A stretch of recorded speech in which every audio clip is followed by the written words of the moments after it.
I'm a huge fan of superhero role-playing games. It's my favorite genre to play in, and I'm constantly on the lookout for new games. I've frequently stated that there was a time when I owned every superhero game on the market. That's no longer true, but I do own a lot, and a lot of them are very interesting. Tobias Radisetter's Supercrew definitely falls into that category. And let's chat about Supercrew today on Geekarati. Hello and welcome to Geekarati. For geeks, by geeks, and with geeks. Life and love of the earth. Welcome to Overtime. Brave enough to do battle with hideous monsters.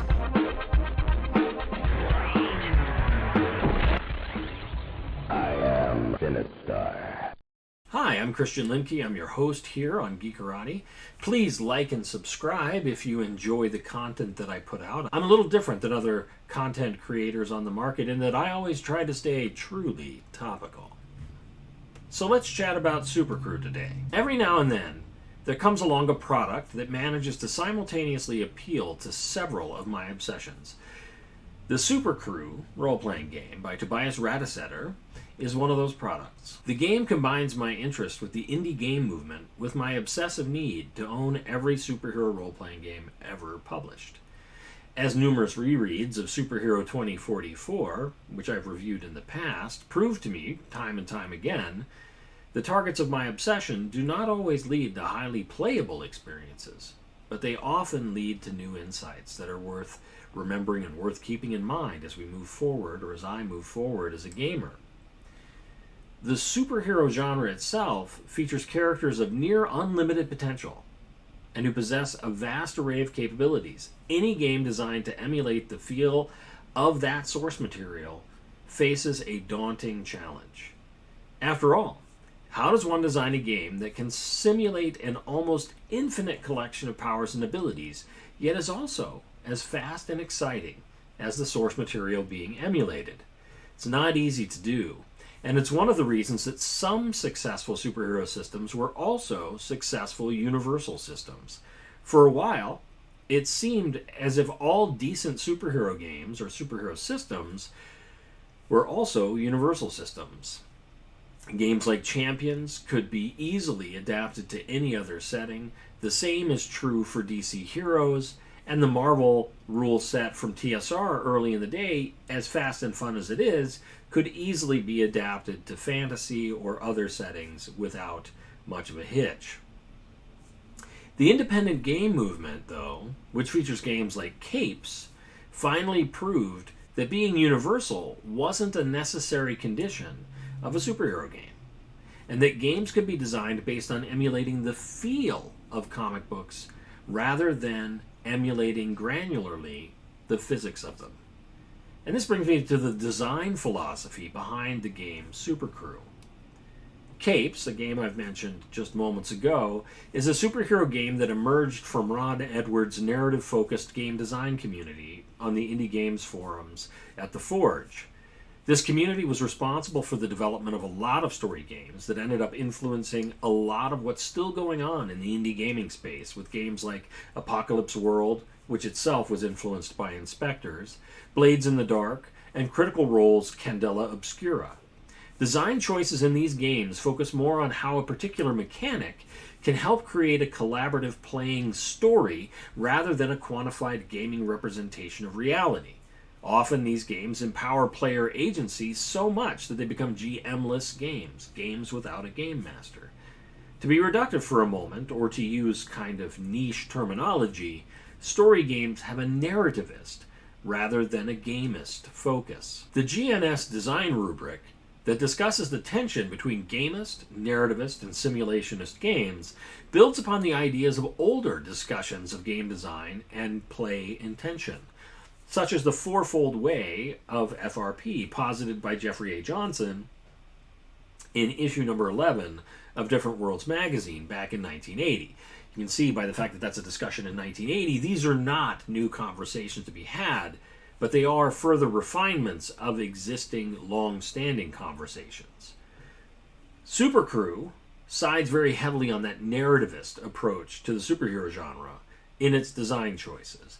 And it even makes one small quip regarding the gamist style or gamist style games that are heavily critical of the D20 movement that existed when Super Game first came out in 2010.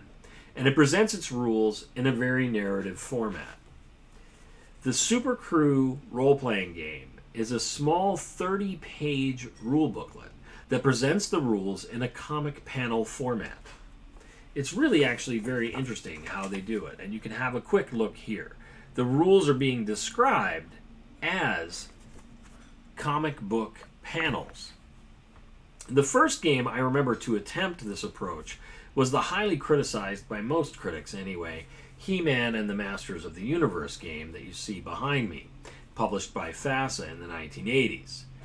The use of comic books to describe rules is a novel approach to introducing role-playing concepts and mechanics, and in the case of Supercrew, it's done in a highly effective manner.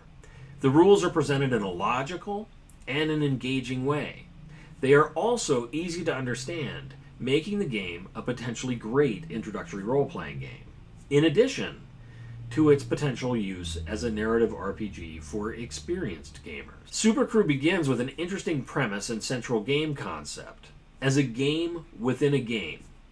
This conceit is similar to what was done in Villains and Vigilantes, in that all of the superheroes that are designed by the players are supposed to be their own alter egos.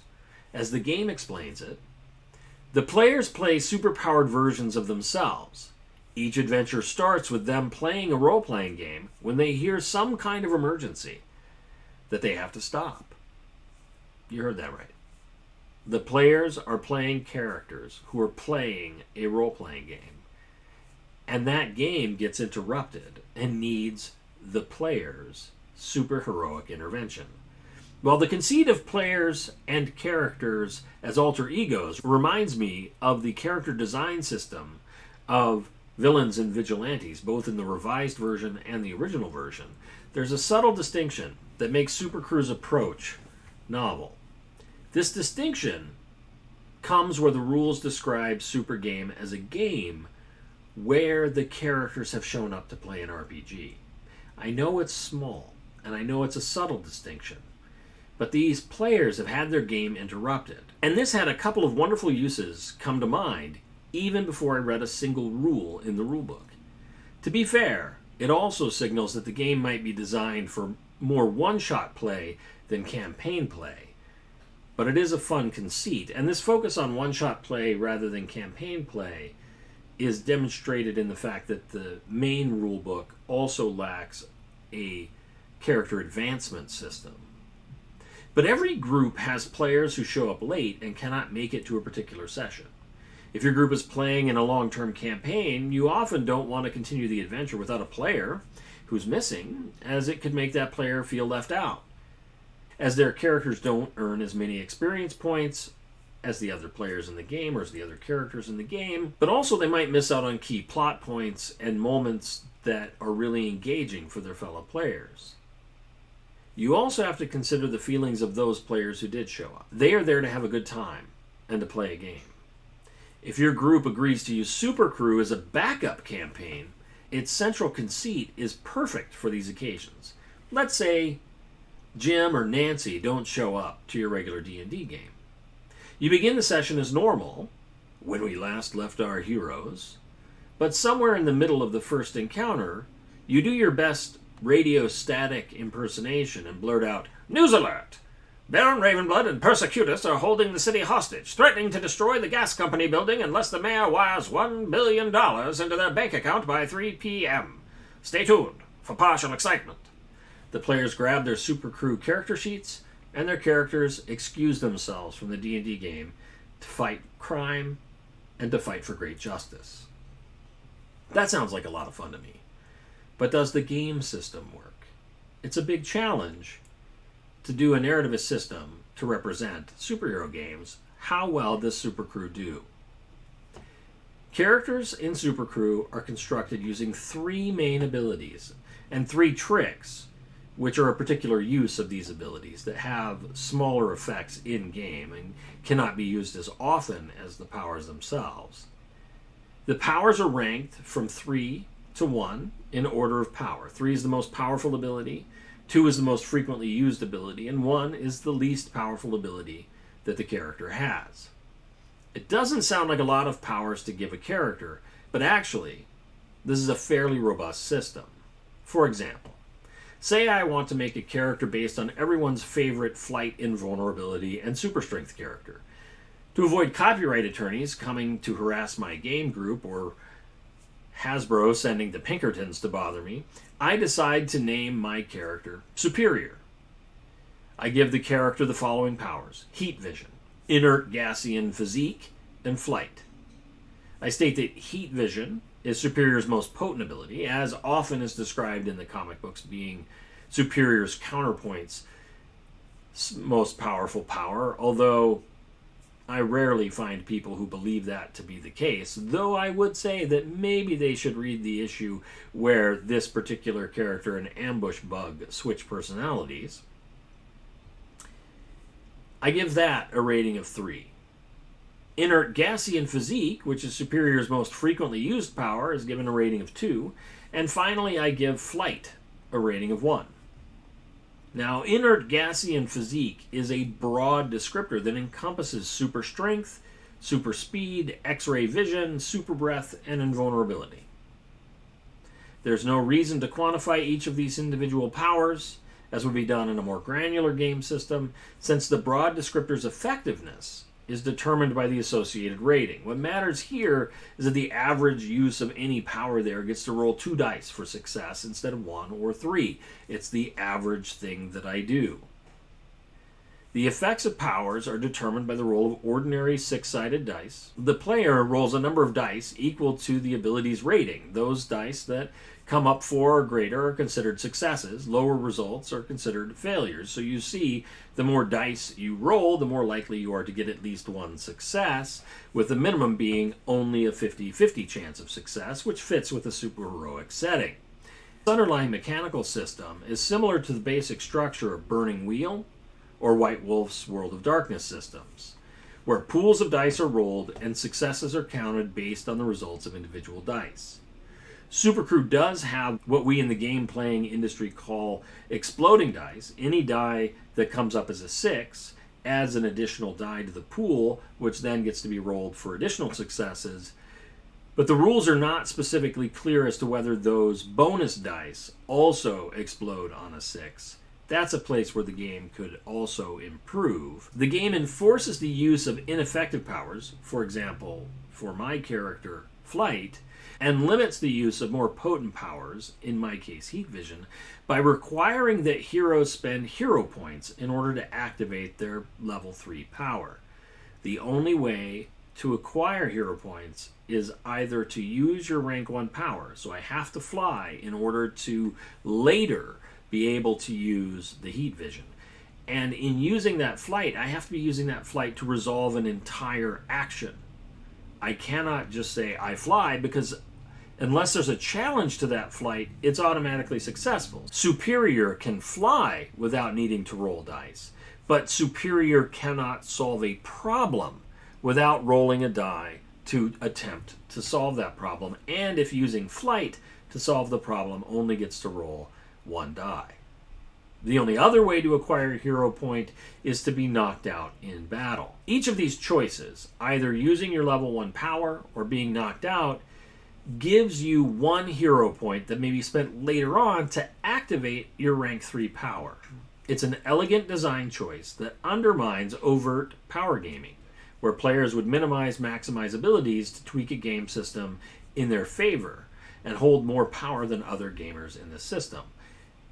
In the case of Supercrew, that's relatively impossible. You have to take actions at a less effective rating in order to be able to activate your higher rating power. Even if the player chooses a broad ability descriptor, like I did with Superior and inert Gaussian physique, as a way to maximize what I do, it's still a challenge to truly exploit the system.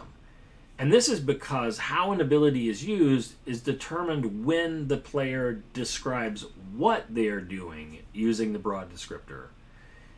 And in that case, it's no more useful than the narrow one. After all, The Shade Knight can apply his keen intellect descriptor just as broadly as Superior's inert Gassian physique. For any given task, the Game Master sets a success threshold, and the individual player can only contribute toward passing that threshold once per round or once per task for certain tasks. The team must work together to succeed at fighting earthquakes, defeating villains, and saving people from burning buildings. Additionally, you don't describe what you do until after you know the result of the die roll. So you don't say, I save them with flight. You say, I attempt to use flight to engage with the encounter. You see if it's successful or not. Then you describe that situation. So in combat and in other situations, the player first states the ability that they're going to use or wish to use. They do not describe how the power is used or its effects until the number of successes achieved is known. In an upcoming discussion, let's chat about Dragon Age, which I'll talk about the Dragon Age game by Green Ronin. I'll discuss how Dragon Age's stunt system channels play to create more narrative combats, and this is doing that too. Supercrew's system is attempting a similar effect here to the stunt dice of Dragon Age, but having the stunt be the number of successes that you roll. What this is called typically is a roll before you describe philosophy, or a roll before you describe game design. The benefits of this kind of system are discussed at length in an excellent article by Will Heinmarch at Game Playwright. Once the player knows how many successes the characters achieved and how many total successes are needed for an action, that player, whether he completed the task successfully or not, describes what happens. The game is very much about the player knowing the results, creating the narrative regarding his or her character's success or failure. Typical of many modern narrative games, this player-empowering approach can be disorienting or empowering depending upon your group's method of play. The combat rules are an extension of the basic task resolution system, and the game provides some excellent examples of how they would represent villains, groups of thugs, or hazardous events like building fires. And one key thing here that I really like about the villain design is where player characters can essentially use their powers an unlimited number of times, alternating using their least powerful and most powerful to maximize that balance, which, by the way, if your lowest power is ranked 1 and your highest power is ranked 3, alternating those balances out essentially to rank 2 powers all the time being used in gameplay. The use of that balance between those two makes the player characters different than villains, who have more limited use, which then fits with the fact that this is a heroic game where villains are supposed to lose. The system looks like it works. I've used it before. It does work, and it's very fun.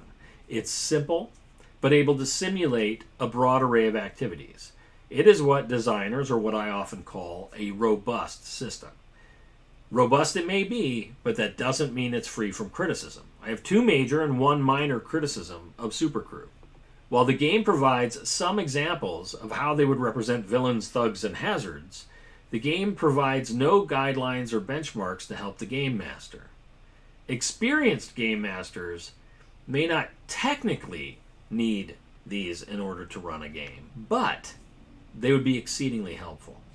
The game's rules and concepts are perfect for the new gamer, in addition to the experienced gamer, but the new gamer needs more assistance when creating opponents for their players. Some comments regarding balancing encounters, more than just the examples, would have been greatly appreciated, since the characters essentially have the ability to roll 2 dice all the time. What is a balanced encounter for the group? Do you need X number of people to encounter a villain that has 8 resilience, say they have a 5 rating in one of their powers?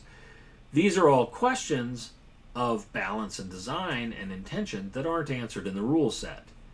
The game also lacks any real online support from the company Kaleidoscope, which is tragic, as the game deserves more. The rulebook does say to visit the Kaleidoscope website for character sheets, etc., but that site's disappeared into the ether and is only available via the Internet Wayback Machine. The new Kaleidoscope website doesn't have the support materials that existed at the old site, and even when one does pull the archived information from the internet, the majority of the game aids are in Swedish. For example, the Hjälte Gallery of Heroes, which features a number of characters created using the system, is entirely in Swedish. It would be helpful to have English versions of the characters. While it isn't difficult to figure out what gravitations control is, or no friction in English, Osenlikhetskappa, which I'm sure I pronounced incorrectly, is another matter entirely. Yes, I can use Google Translate, but there are lots of these and they're handwritten. It's a pretty big challenge that a new game master faces when trying to create new content. Thankfully, Christopher Brackett at A Rust Monster Ate My Sword has designed an excellent character sheet for use in the game that incorporates some house rules that he came up with.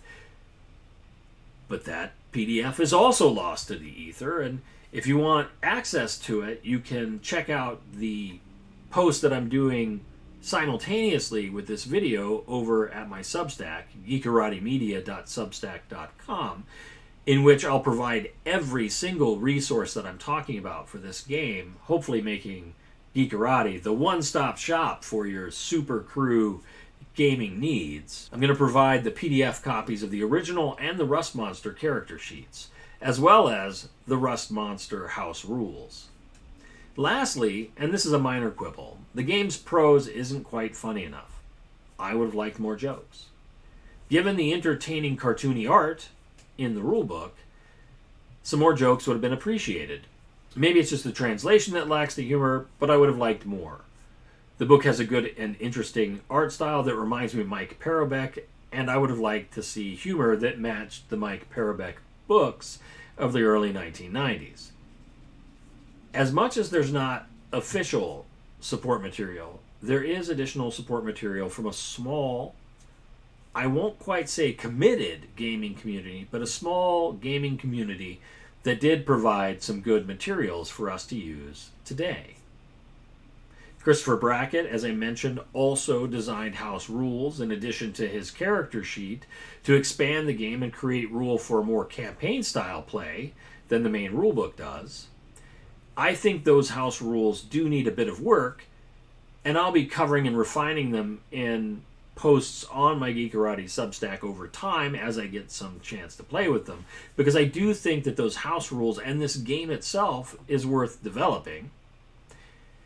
The Fortress of Solid Rules has some extensive house rules for the game and a number of characters to play with.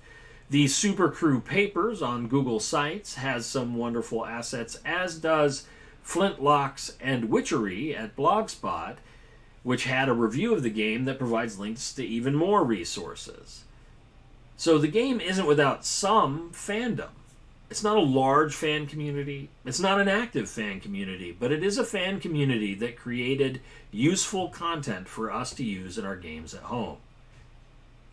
As a final thought, I think that this is an excellent game, at a reasonable price. It isn't likely to replace Savage Worlds' Necessary Evil campaign in my game rotation anytime soon, but I think I'll be trying to fit it in when some players don't show up for our regular gaming sessions.